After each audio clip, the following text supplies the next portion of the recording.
Good morning students. Welcome to GTV college for women Lel Khurd. ਪਿਆਰੇ ਵਿਦਿਆਰਥੀਓ, ਆਪ ਸਭ ਦਾ ਪੰਜਾਬੀ ਦੀ ਇਸ ਕਲਾਸ ਦੇ ਵਿੱਚ ਬਹੁਤ ਬਹੁਤ ਸਵਾਗਤ ਹੈ। ਪੰਜਾਬੀ ਲਾਜ਼ਮੀ ਦੀ ਜੇ ਆਪਾਂ ਗੱਲ ਕਰੀਏ ਸਿਲੇਬਸ ਦੀ, ਇਸ ਦੇ ਵਿੱਚ ਤੁਹਾਨੂੰ ਇੱਕ ਨਾਵਲ ਹੈ ਇੱਕ ਮਿਆਨ ਦੋ ਤਲਵਾਰਾਂ। ਸੋ ਇਹ ਨਾਵਲ ਜੋ ਹੈ ਇਹ ਤੁਹਾਨੂੰ ਲੱਗਿਆ ਹੋਇਆ ਹੈ, ਜੋ ਕਿ ਨਾਵਲ ਸਰਕਾਰ ਨਾਨਕ ਸਿੰਘ ਦਾ ਲਿਖਿਆ ਹੋਇਆ ਹੈ।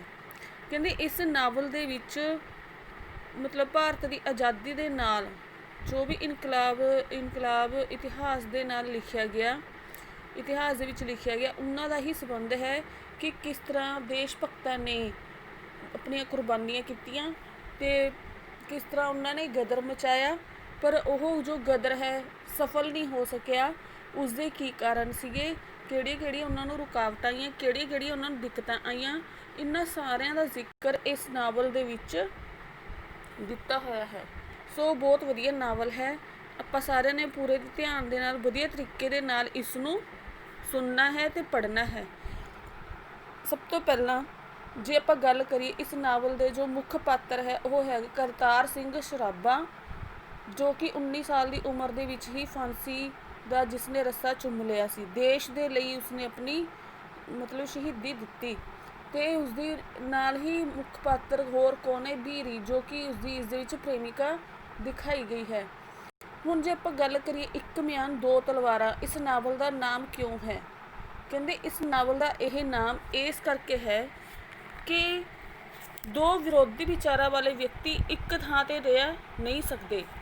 ਜੋ ਬੀਰੀ ਹੈ ਉਹ ਦੇਸ਼ ਭਗਤੀ ਦੇ ਨਾਲ ਸੰਬੰਧਿਤ ਸੀ, ਪਰ ਜੋ ਉਸਦਾ ਪਿਤਾ ਸੀ ਉਹ ਅੰਗਰੇਜ਼ਾਂ ਦੀ ਗੁਲਾਮੀ ਕਰਦਾ ਸੀ, ਅੰਗਰੇਜ਼ਾਂ ਦੇ ਪੱਖ ਦੇ ਵਿੱਚ ਸੀ। ਤਾਂ ਇਹ ਦੋਹੋਂ ਕਹਿੰਦੇ ਇੱਕ ਥਾਂ ਦੇ ਉੱਤੇ ਨਹੀਂ ਰਹਿ ਸਕਦੇ ਸੀ। ਇਸ ਲਈ ਇਹ ਗੱਲ ਨੂੰ ਕਰਤਾਰ ਸਿੰਘ ਸਰਾਭਾ ਹੀ ਇੱਕ ਥਾਂ ਦੇ ਉੱਤੇ ਇਸ ਨਾਵਲ ਦੇ ਵਿੱਚ ਕਹਿੰਦਾ ਹੈ ਕਿ ਇੱਕ ਮਿਆਨ ਦੇ ਵਿੱਚ ਦੋ ਤਲਵਾਰਾਂ ਨਹੀਂ ਰਹਿ ਸਕਦੀਆਂ। ਸੋ ਇਸ ਦੇ ਨਾਲ ਹੀ ਆਪਾਂ ਇਸ ਨਾਵਲ ਨੂੰ ਕੀ ਹੈ ਸ਼ੁਰੂ ਕਰਨ ਜਾ ਰਹੇ ਹਾਂ, ਜੋ ਕਿ ਇਸ ਪ੍ਰਕਾਰ ਹੈ।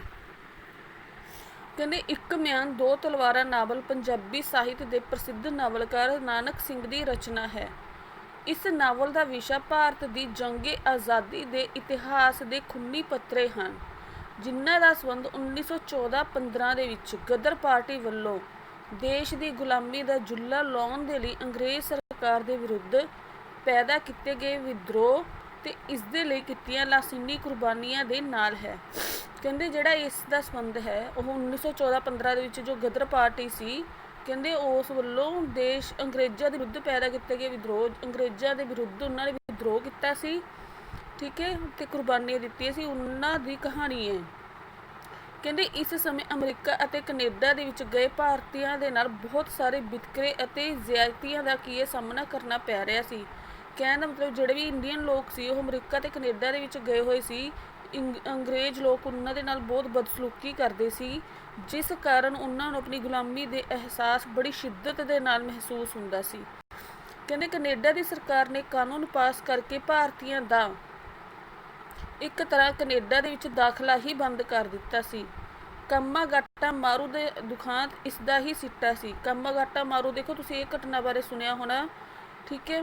ਕਹਿੰਦੇ ਉਹ ਵੀ ਇਸੇ ਦੁਕਾਨ ਦਾ ਹੀ ਸਿੱਟਾ ਸੀ। ਇਹਨਾਂ ਘਟਨਾਵਾਂ ਨੇ ਉਹਨਾਂ ਨੂੰ ਇਕੱਠੇ ਹੋ ਕੇ ਹੀ ਪਾਰਟੀ ਦਾ ਗਠਨ ਕਰਨ ਦੇ ਲਈ ਪ੍ਰੇਰਿਆ। ਕਹਿਣ ਦਾ ਮਤਲਬ ਜਿਹੜੇ ਵਿਦੇਸ਼ਾਂ ਦੇ ਵਿੱਚ ਭਾਰਤੀ ਗਏ ਹੋਏ ਸੀਗੇ ਉਹਨਾਂ ਨੇ ਮਿਲ ਕੇ ਹੀ ਇੱਕ ਮਤਲਬ ਸੰਗਠਨ ਬਣਾਇਆ ਜਿਸ ਦਾ ਨਾਮ ਗਦਰ ਪਾਰਟੀ ਰੱਖਿਆ ਗਿਆ ਸੀ। ਕਹਿੰਦੇ ਇਸ ਤਰ੍ਹਾਂ ਉਹਨਾਂ ਨੇ ਪਾਰਟੀ ਦਾ ਗਠਨ ਕਰਨ ਦੇ ਲਈ ਪ੍ਰੇਰਿਆ, ਜਿਸ ਦੇ ਸਿੱਟੇ ਵਜੋਂ 3 ਜੂਨ 1913 ਨੂੰ ਇਸ ਪਾਰਟੀ ਦਾ ਕੀ ਹੈ ਜਨਮ ਹੋਇਆ। ਬਾਬਾ ਸੋਹਣ ਸਿੰਘ ਭਕਨਾ ਇਸ ਦੇ ਪ੍ਰਧਾਨ ਬਣੇ। ਜਿਹੜਾ ਬਾਬਾ ਸੋਹਣ ਸਿੰਘ ਭਕਨਾ ਸੀ ਉਹ ਗਦਰ ਪਾਰਟੀ ਦਾ ਪ੍ਰਧਾਨ ਬਣਿਆ ਸੀ। ਲਾਲਾ ਹਰਦਿਆਲ ਵਰਗੇ ਬੁੱਧਜੀਵੀ ਵੀ ਇਸ ਦੀ ਅਗਵਾਈ ਦੇ ਨਾਲ ਆ ਜੁੜੇ। ਕਰਤਾਰ ਸਿੰਘ ਸਰਾਭਾ ਇਸ ਦੀ ਜਿੰਦ ਜਾਨ ਬਣ ਗਿਆ ਸੀ, ਜੋ ਕਿ ਇਸ ਦਾ ਮੁੱਖ ਪਾਤਰ ਵੀ ਹੈ। ਕਹਿੰਦੇ ਯੁਗਾਂਤਰ ਆਸ਼ਰਮ ਕੇਂਦਰ ਸਥਾਪਿਤ ਕਰਕੇ ਗਦਰ ਗੂੰਜ ਦਾ ਅਖਬਾਰ ਕੱਢਿਆ ਗਿਆ, ਜਿਸ ਦੇ ਵਿੱਚ ਛਪੀਆਂ ਕਰਤਾਰ ਸਿੰਘ, ਕਹਿੰਦੇ ਜਿਹੜੀ ਗਦਰ ਪਾਰਟੀ ਸੀ ਉਹਨਾਂ ਨੇ ਇੱਕ ਅਖਬਾਰ ਵੀ ਕੱਢਿਆ ਜਿਸ ਦਾ ਨਾਮ ਸੀ ਗਦਰ ਗੂੰਜ। ਕਹਿੰਦੇ ਜਿਸ ਦੇ ਵਿੱਚ ਛਪੀਆਂ ਕਰਤਾਰ ਸਿੰਘ ਸਰਾਭਾ ਤੇ ਹਰਨਾਮ ਸਿੰਘ ਟੁੰਡੀ ਲਾਟ ਵਰਗੇ ਦੀਆਂ ਜੋ ਛਿੱਲੀਆਂ ਕਵਿਤਾਵਾਂ ਲੋਕਾਂ ਨੂੰ ਤਿਆਰ ਕਰ ਦਿੱਤਾ। ਕਹਿੰਦੇ ਲਾਲਾ ਹਰਦਿਆਲ ਦੇ ਨਿਰਦੇਸ਼ ਅਨੁਸਾਰ ਅੰਗਰੇਜ਼ਾਂ ਦੇ ਜਰਮਨਾਂ ਨਾਲ ਲੜਾਈ ਦੇ ਵਿੱਚ ਉਲਝਣ ਸਮੇਂ ਸਾਰੇ ਗਦਰੀਆਂ ਨੇ ਦੇਸ਼ ਦੇ ਵਿੱਚ ਗਦਰ ਮਚਾਉਣ ਦੇ ਲਈ ਕੂਚ ਕਰ ਦਿੱਤਾ। ਕਹਿਣ ਦਾ ਮਤਲਬ ਜਦੋਂ ਅੰਗਰੇਜ਼ ਲੋਕ ਜਰਮਨੀ ਦੇ ਨਾਲ ਲੜਾਈ ਚੱਲ ਰਹੀ ਸੀ, ਉਸ ਸਮੇਂ ਦੇਖੋ ਫਸਟ ਵਰਲਡ ਵਾਰ ਹੋਈ ਸੀ, ਪਹਿਲਾ ਵਿਸ਼ਵ ਯੁੱਧ 1914-15 ਦੇ ਵਿੱਚ। ਤਾਂ ਕਹਿੰਦੇ ਜਿਹੜਾ ਜਰਮਨੀ ਦੇ ਨਾਲ ਇਹ ਲੋਕ ਲੜਾਈ ਦੇ ਵਿੱਚ ਉਲਝੇ ਹੋਏ ਸੀ, ਜਿਸ ਦੇ ਕਰਕੇ ਕੀ ਹੈ ਗਦਰੀਆਂ ਨੇ ਵੀ ਦੇਸ਼ ਦੇ ਵਿੱਚ ਗਦਰ ਮਚਾਉਣ ਦੇ ਲਈ ਕੀ ਹੈ ਕੂਚ ਕਰ ਦਿੱਤਾ ਸੀ। ਕਹਿੰਦੇ ਇਹ ਦੇਖ ਕੇ ਅੰਗਰੇਜ਼ੀ ਸਰਕਾਰ ਚੁਕੰਨੀ ਹੋ ਗਈ। ਉਸਨੇ ਬਹੁਤ ਸਾਰੇ ਗਦਰੀ ਜਹਾਜ਼ਾਂ ਦੇ ਵਿੱਚੋਂ ਹੀ ਗ੍ਰਿਫਤਾਰ ਕਰ ਲਏ ਸਨ, ਪਰੰਤੂ ਕਈ ਹਜ਼ਾਰ ਫਿਰ ਵੀ ਦੇਸ਼ ਵਿੱਚ ਪੁੱਜ ਗਏ, ਜਿਨ੍ਹਾਂ ਨੂੰ ਫੌਜੀ ਛਾਉਣੀਆਂ ਦੇ ਵਿੱਚ ਆਪਣਾ ਕੀ ਹੈ ਕੰਮ ਸ਼ੁਰੂ ਕਰ ਦਿੱਤਾ। ਕਹਿੰਦੇ ਫਿਰ ਰਾਸ ਬਿਹਾਰੀ ਬੋਸ ਨੂੰ ਅਗਵਾਈ ਸੌਂਪੀ ਗਈ। ਰਾਸ ਬਿਹਾਰੀ ਬੋਸ, ਇਹ ਵੀ ਨਾਮ ਤੁਹਾਨੇ ਸੁਣਿਆ ਹੋਣਾ, ਇਹ ਵੀ ਦੇਸ਼ ਭਗਤ ਹੀ ਸੀ। ਕਹਿੰਦੇ ਬੰਬ ਬਣਾਉਣ ਦੇ ਲਈ ਉਸਨੇ ਕੀ ਹੈ ਅਸਲਾ ਫੈਕਟਰੀ ਲਗਾਈ। ਭਿੰਨ ਭਿੰਨ ਫੌਜੀ ਛਾਉਣੀਆਂ ਨੂੰ ਵਿਦਰੋਹ ਦੇ ਲਈ ਤਿਆਰ ਕਰਕੇ ਪਹਿਲਾਂ 21 ਫਰਵਰੀ ਫਿਰ 19 ਫਰਵਰੀ 1915 ਦੇ ਵਿੱਚ ਗਦਰ ਮਚਾਉਣ ਦੀਆਂ ਕੀ ਹੈ ਤਾਰੀਖਾਂ ਮਿਥੀਆਂ ਗਈਆਂ। ਕਹਿੰਦੇ ਜੋ ਛਾਉਣੀਆਂ ਸੀ ਫੌਜੀਆਂ ਨੇ ਭਿੰਨ ਭਿੰਨ ਫੌਜੀ ਛਾਉਣੀਆਂ ਦੇ ਵਿੱਚ ਫੌਜੀਆਂ ਨੂੰ ਵਿਦਰੋਹ ਦੇ ਲਈ ਉਹਨਾਂ ਨੇ ਤਿਆਰ ਕੀਤਾ। 21 ਫਰਵਰੀ ਫਿਰ 19 ਫਰਵਰੀ 1915 ਦੇ ਵਿੱਚ ਗਦਰ ਮਚਾਉਣ ਦੀਆਂ ਤਾਰੀਖਾਂ ਕਿਹਨੇ ਮਿਥੀਆਂ ਗਈਆਂ। ਪਰ ਕਹਿੰਦੇ ਸਰਕਾਰ ਨੂੰ ਮੁਖਬਰਾਂ ਰਾਹੀਂ ਇਸ ਦੀ ਮਿਲਣ ਤੇ ਉਹਨਾਂ ਨੇ ਫੌਜੀ ਪਲਟਨਾਂ ਨੂੰ ਫਾਲਨ ਕਰਕੇ ਗਦਰੀਆਂ ਨੂੰ ਫੜਨਾ ਸ਼ੁਰੂ ਕਰ ਦਿੱਤਾ। ਕਹਿੰਦੇ ਇਸ ਤਰ੍ਹਾਂ ਗਦਰ ਕੀ ਹੈ ਫੇਲ ਹੋ ਗਿਆ। ਕਰਤਾਰ ਸਿੰਘ ਸਰਾਭਾ ਨੇ ਆਪਣੇ ਸਾਥੀ ਹਰਨਾਮ ਸਿੰਘ ਟੁੰਡੀਲਾਟ ਅਤੇ ਜਗਤ ਸਿੰਘ ਦੇ ਨਾਲ ਪਹਿਲਾਂ ਅਫਗਾਨਿਸਤਾਨ ਵੱਲ ਭੱਜਣਾ ਚਾਹਿਆ, ਪਰ ਕਹਿੰਦੇ ਮਤਨੀ ਪਿੰਡ ਪਹੁੰਚ ਕੇ ਉਹਨਾਂ ਦੀ ਅਣਖ ਨੇ ਉਬਾਲਾ ਖਾਧਾ ਤੇ ਉਹ ਮੁੜ ਗਦਰ ਦੇ ਲਈ ਕੰਮ ਕਰਨ ਤੇ ਮੁਖਬਰਾਂ ਨੂੰ ਮਾਰਨ ਦੇ ਲਈ ਪੰਜਾਬ ਆ ਗਏ। ਕਹਿੰਦੇ ਇਸ ਦੇ ਵਿੱਚ ਇੱਕ ਟਾਈਮ ਅਜਿਹਾ ਵੀ ਆਇਆ ਜਦੋਂ ਕਰਤਾਰ ਸਿੰਘ ਸਰਾਭਾ ਆਪਣੇ ਸਾਥੀ ਹਰਨਾਮ ਸਿੰਘ ਟੁੰਡੀਲਾਟ ਤੇ ਜਗਤ ਸਿੰਘ ਦੇ ਨਾਲ ਪਹਿਲਾਂ ਤਾਂ ਅਫਗਾਨਿਸਤਾਨ ਵੱਲ ਭੱਜ ਗਿਆ, ਪਰ ਬਾਅਦ ਦੇ ਵਿੱਚ ਫਿਰ ਉਹਨਾਂ ਨੂੰ ਅਹਿਸਾਸ ਹੋਇਆ ਤੇ ਉਹਨਾਂ ਨੇ ਵਾਪਸ ਆ ਕੇ ਗਦਰ ਦੇ ਲਈ ਫਿਰ ਕੰਮ ਕਰਨਾ ਸ਼ੁਰੂ ਕੀਤਾ ਤੇ ਜੋ ਮੁਖਬਰੀ ਸਨ ਉਹਨਾਂ ਨੂੰ ਮਾਰਨ ਦੇ ਲਈ ਪੰਜਾਬ ਆ ਗਏ। ਕਹਿੰਦੇ ਪਰੰਤੂ ਰਸਾਲਦਾਰ ਗੰਡਾ ਸਿੰਘ ਨੇ ਧੋਖੇ ਦੇ ਨਾਲ ਉਹਨਾਂ ਨੂੰ ਗ੍ਰਿਫਤਾਰ ਕਰਵਾ ਦਿੱਤਾ। ਲਾਹੌਰ ਸਾਜ਼ਿਸ਼ ਕੇਸ ਦੇ ਵਿੱਚ ਕਰਤਾਰ ਸਿੰਘ ਸਰਾਭੇ ਸਮੇਤ 24 ਗਦਰੀਆਂ ਨੂੰ ਕੀ ਹੈ ਫਾਂਸੀ ਦੀ ਸਜ਼ਾ ਹੋਈ। ਪਿੱਛੋਂ ਵਾਇਸਰਾਏ ਨੇ 17 ਗਦਰੀਆਂ ਨੂੰ ਉਮਰ ਕੈਦ ਕਾਲੇ ਪਾਣੀ ਦੇ ਵਿੱਚ ਬਦਲ ਕੇ ਕਰਤਾਰ ਸਿੰਘ ਸਰਾਭੇ ਸਮੇਤ 7 ਗਦਰੀਆਂ ਨੂੰ ਇਸ ਫਾਂਸੀ ਦੀ ਸਜ਼ਾ ਬਹਾਲ ਰੱਖੀ। ਕਹਿੰਦੇ ਇਸ ਪ੍ਰਕਾਰ ਨਾਵਲਕਾਰ ਗਦਰੀਆਂ ਦੀਆਂ ਮਹਾਨ ਕੁਰਬਾਨੀਆਂ ਨੂੰ ਇਸ ਨਾਵਲ ਦੇ ਵਿਸ਼ੇ ਦੇ ਰੂਪ ਵਿੱਚ ਪੇਸ਼ ਕਰਦਾ ਹੋਇਆ ਗਦਰ ਦੇ ਫੇਲ ਹੋਣ ਦੇ ਭਿੰਨ ਭਿੰਨ ਕਾਰਨਾਂ ਨੂੰ ਵੀ ਸਾਹਮਣੇ ਲਿਆਉਂਦਾ ਹੈ, ਜਿਸ ਦੇ ਵਿੱਚ ਮੁੱਖ ਗਦਰ ਪਾਰਟੀ ਦੇ ਵਿੱਚ ਆਪਣਾ ਪ੍ਰੋਗਰਾਮ ਲਾਗੂ ਕਰਨ ਦੀ ਕਾਹਲੀ ਸੀ ਅਤੇ ਲੋਕਾਂ ਦੇ ਵਿੱਚ ਉਸਦੀਆਂ ਜੜੀਆਂ ਡੂੰਘੀਆਂ ਨਾ ਹੋਣਾ। ਕਹਿੰਦੇ ਵੀ ਨਾਵਲਕਾਰ ਦੱਸਦਾ ਹੈ ਕਿ ਗਦਰ ਦੇ ਫੇਲ ਹੋਣ ਦਾ ਕਾਰਨ ਇੱਕ ਤਾਂ ਇਹ ਸੀ ਕਿ ਉਹ ਮਤਲਬ ਕਾਹਲੀ ਬਹੁਤ ਹੋ ਗਈ ਸੀ ਦੇਸ਼ ਭਗਤਾਂ ਨੂੰ, ਦੂਜਾ ਹਜੇ ਲੋਕਾਂ ਤੱਕ ਇਹ ਸਾਰੀਆਂ ਗੱਲਾਂ ਪਹੁੰਚੀਆਂ ਨਹੀਂ ਸੀ, ਉਹਨਾਂ ਦੇ ਵਿੱਚ ਉਹ ਜੜ੍ਹਾਂ ਦਾ ਅਹਿਸਾਸ ਵੀ ਹੋਣਾ ਚਾਹੀਦਾ ਸੀ। ਕਹਿੰਦੇ ਇਸ ਤੋਂ ਇਲਾਵਾ ਗਦਰੀਆਂ ਦੇ ਵਿੱਚ ਬਹੁਤੇ ਲੋਕ ਜੋਸ਼ੀਲੇ ਸਨ ਪਰ ਸਥਿਤੀਆਂ ਨੂੰ ਪੂਰੀ ਤਰ੍ਹਾਂ ਸਮਝਣ ਤੋਂ ਅਸਮਰਥ ਸਨ। ਕਹਿਣ ਦਾ ਮਤਲਬ ਉਹ ਜੋਸ਼ ਦੇ ਵਿੱਚ ਹੋਸ਼ ਖੋ ਬੈਠਦੇ ਸਨ।